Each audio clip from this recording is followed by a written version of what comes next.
We bring you a special broadcast on Earth Day that talks about plants and their importance in our environment. Plants have a very important role in our environment as they take the CO2 we breathe and transfer it to oxygen. Without plants, there would be no oxygen. New York City would be left holding one nostril, like this. But many of you are probably wondering how plants grow. Plants start out in very small seeds and grow into wonderful trees.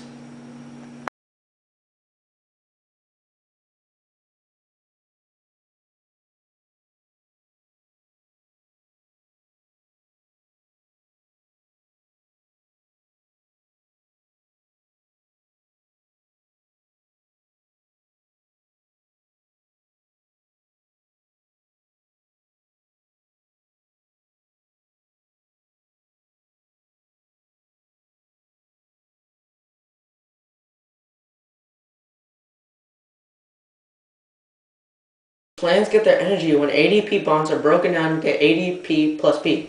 Plants also need necessities, just like humans, to grow big and strong, like water, sunlight, and CO2. With these, in photosynthesis cycle, 6 CO2 plus 6 H2O plus sunlight equal C6H12O6 plus 6 O2. The products are oxygen and glucose, both of which humans use. That is why we need plants, and humans interact with plants.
Plants are heterotrophs, which is making your own food, while humans are heterotrophs, which is not making your own food and consuming something to get your energy. Photosynthesis happens in a site called chloroplast. Plants have a special pigment in them called chlorophyll, which gives them the green color that they have. In chloroplast, there are also thalloids, which are disc-shaped structures that contain photosynthetic material. Stacks of thalloid are called grana. A gel-like substance that surrounds the grana is called a stroma. There are also photostems, which is like collecting material of a plant. All this is involved in a cycle called the Calvin cycle and the Melvin cycle. One of the most important researchers in photosynthesis was Melvin Kelvin. In 1961, he won the Nobel Prize in Chemistry for his work with Andrew Benson and James Basham. He spent most of his time at University of Berkeley, California, where he traced carbon throughout the entire process of photosynthesis. We're going to take you in an interview with Mr. Zhang, University of Pennsylvania professor, who is a professor and professional in cellular respiration. Before he told you that plants and animals work together and need each other to live, Mr. Zhang will help us learn how the cell works. And remember, he's Asian, so he knows what he's doing. How does the process in the cycle of cellular respiration work, Mr. Zhang? Cellular respiration is a process by which food molecules are broken down to release energy for work. The products of photosynthesis are used in cellular respiration, thus that is why we need each other to live. The formula for cellular respiration is glucose plus oxygen, which makes the products of carbon dioxide plus water and ATP. The two types of respiration are anaerobic and aerobic. Both of these respirations start out with glycolysis. It is a process in which glucose is converted to pyruvate and energy is released. The process by which energy is transferred from carriers to ATP is in the electronic transport chain. This occurs in the inner membrane, or the mitochondria. This provides ATP for aerobic respiration, which makes a total of 32 ATP.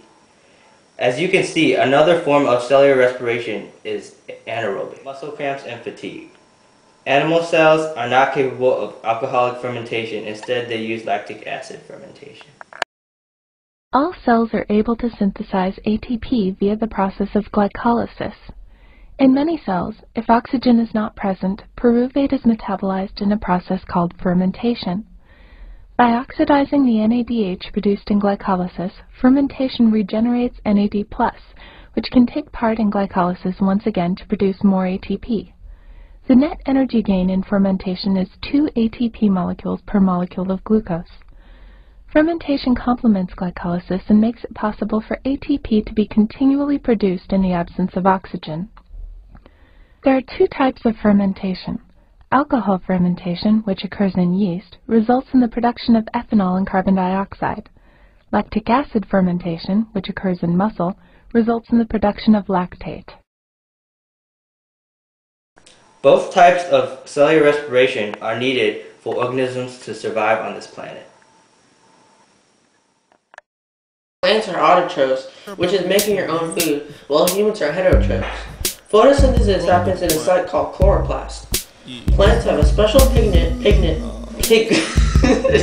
A what? A pregnant? Pigment. Okay. Deleted section. Energy when ADP bonds. Vic, you do know this is going to go in the deleted scene section, right?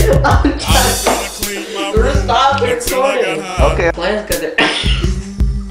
Vic, you only said 2 words. Plants get what? Plants get ATP. You're making me remember this. Alright, it's going in the delete section. What? Look at you.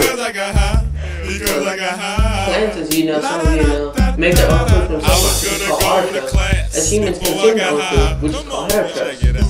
Photosynthesis happens in a site called chloroplast. And plants also have a special pigment in them called chlorophyll, which gives them the green color that they have. Also, saccharoids, which are inside the plant themselves, are disc-like structures, which have the photosynthetic material happens in.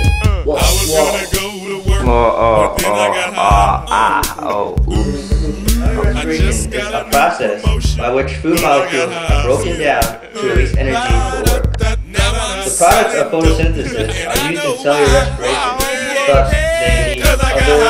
Because I got high. La da da da da da. I was gonna go to court. Vic, you wrote this before wrong. I got high. The process by which energy is transferred from energy carriers to ATP, the electric transfer chain.